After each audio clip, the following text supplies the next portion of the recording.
Oke, assalamualaikum warahmatullahi wabarakatuh.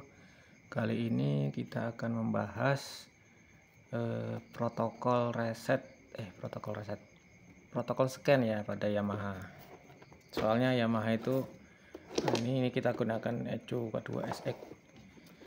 Ini Yamaha itu beda ya dari yang lain-lain itu. Contohnya sistem kode mil. Kalau kode mil ini berhubungan dengan kita nanti mau ngeprint kayak gini, ngeprint kode kerusakan. Kalau Yamaha ini ada dua, masuknya di ini ya, di membaca kode kerusakan. Itu kode kerusakan yang muncul juga nanti di mil, walaupun nggak di scan nanti tetap terdeteksi di mil ya itu. Nah itu bisa di print kayak gini ya, kayak gini bisa di print.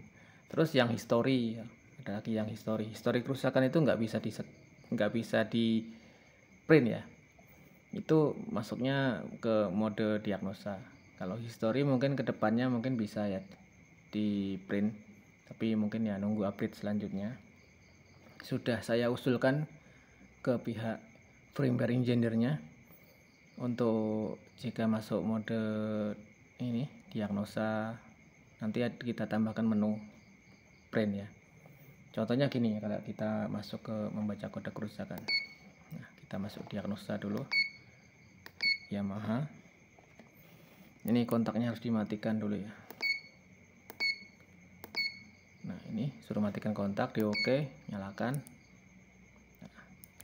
Nah, ada dua metode membaca kode kerusakan. Kode kerusakan yang di mil yang ini. Jadi nanti kita oke, matikan kontak. Ini kontak udah mati, oke, nyalakan.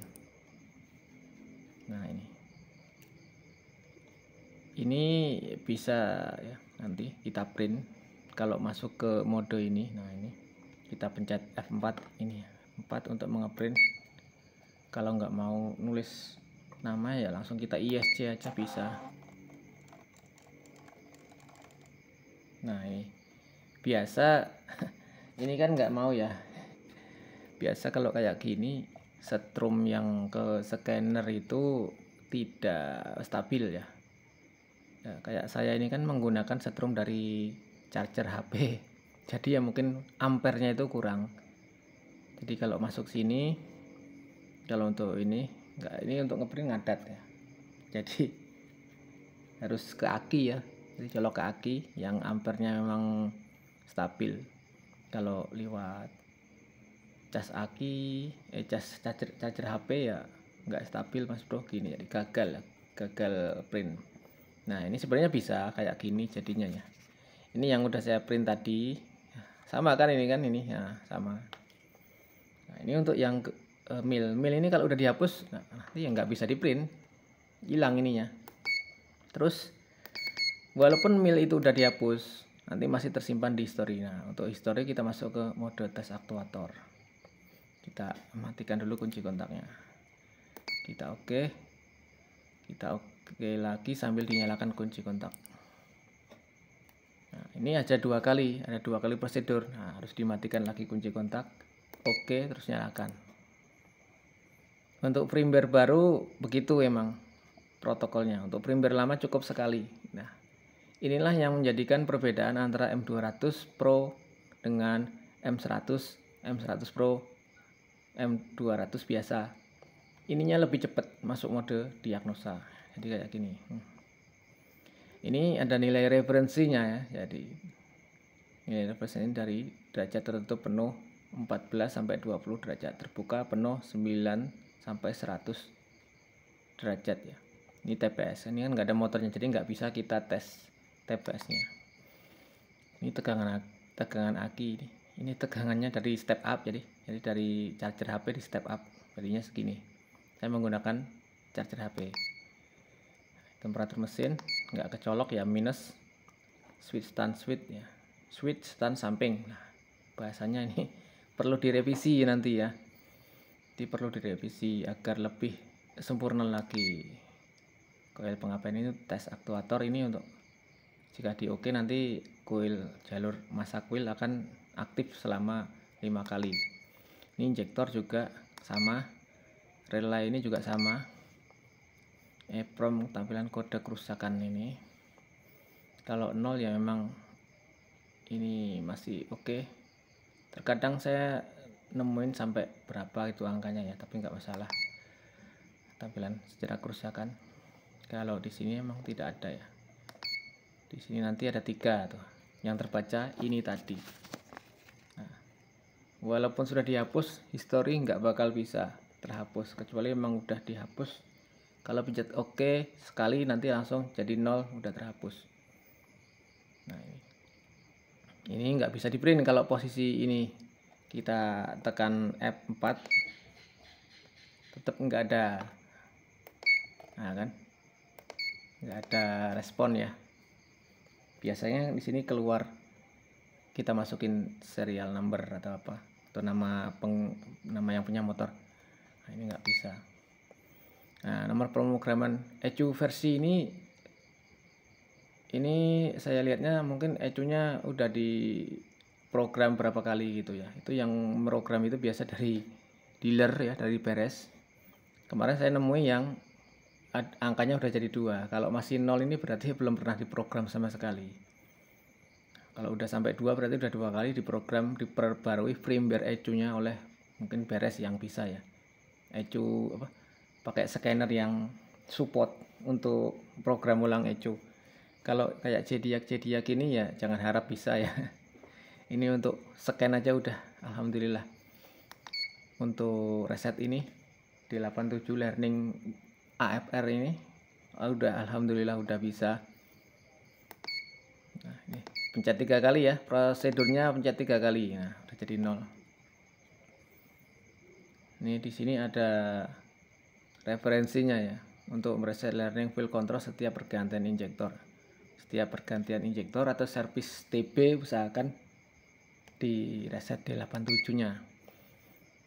Kalau ini untuk reset mode ya, mode. Jadi setiap bongkar mesin itu harus dilakukan reset mode ini. Kalau angkanya jadi 1 nanti harus direset jadi 0. Jadi setiap pembongkaran mesin ya langkah baiknya direset jadi 0. Nanti jika tidak direset nanti ada tidak abnormal ya. Jadi mesin itu terbaca keborosan gitu. Oke. Kembali ke pembahasan tadi ya. Jadi jangan sampai salah, ini history ini nggak bisa di print ya. Hanya ini aja kerusakan yang terbaca di mil yang bisa di print. Jadi untuk ngeprint usahakan menggunakan sebelum dilakukan penghapusan kita print dulu ya, kita scan dulu, kita print sebagai ya untuk ya punya motor biar percaya gitu ya. Ini kerusakannya. Ya, soalnya ada yang tanya kemarin ya. Ini cara ininya cara ngeprintnya gimana, terus masuknya ke menu apa gitu. Nah, satu lagi saya mau bahas yang ini ya. Mode ini ya, mode tes aktuator ini ya. Untuk Yamaha ya. Yamaha ini semua menggunakan protokol mode tes aktuator juga. Jadi selain untuk live data, monitoring data, dia ada mode ini, mode tes aktuator juga.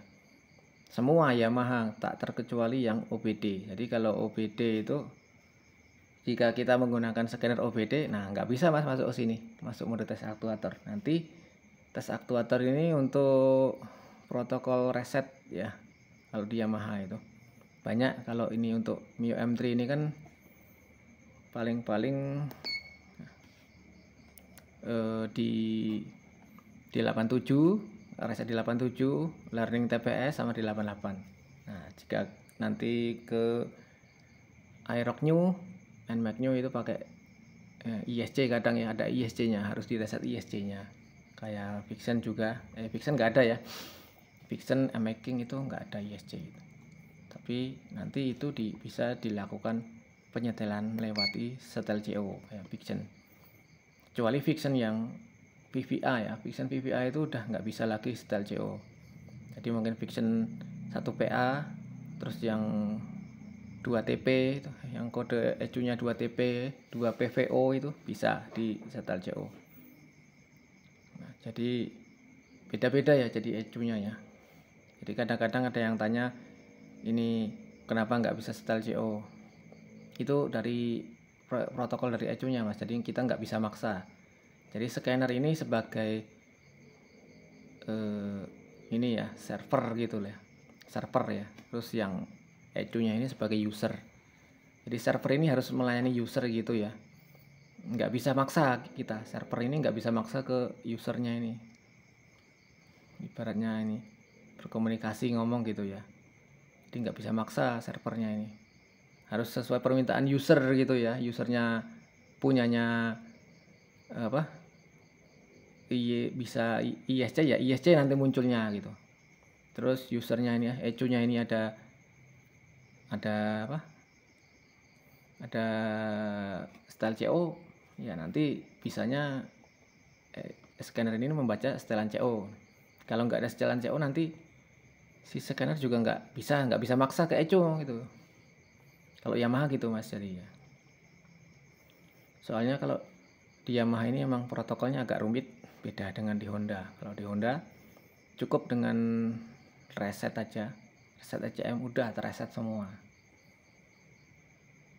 Reset kayak TP, reset ya itu altitude, itu udah langsung ECM, reset ECM langsung reset semua. Kalau Yamaha beda, satu-satu itu ya, resetnya satu-satu.